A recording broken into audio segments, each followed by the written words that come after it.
So nandito na tayo sa Fuga Island at ipapakita namin sa inyo kung ano yung hirap na kailangan mong danasin bago ka makarating ng boating center ng Sitio Nagilian.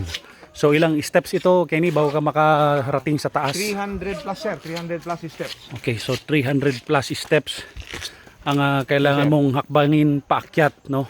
Bago ka makarating More than. dun sa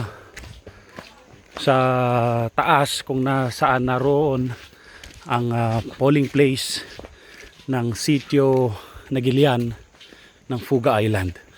So ipapass forward na po itong video na to kasi matagal pa bago makarating. So panoorin lang po natin.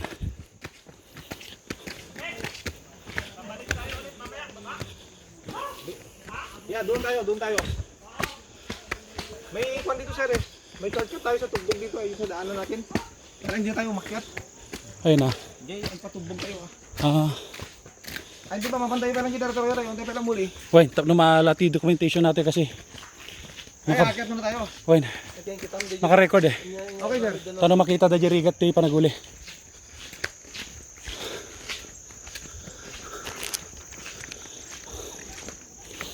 Pero yan ti kwanto, yung ti video ato nakapass forward to lahat yan.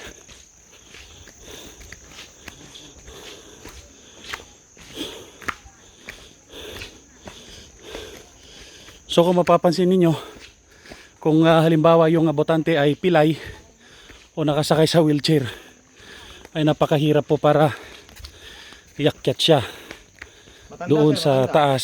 Oh, Yung so mga kasali. matanda na galing sa ibang sitio. Tama. Sali dyan yung mga senior citizen natin na hirap na rin sa paglakad.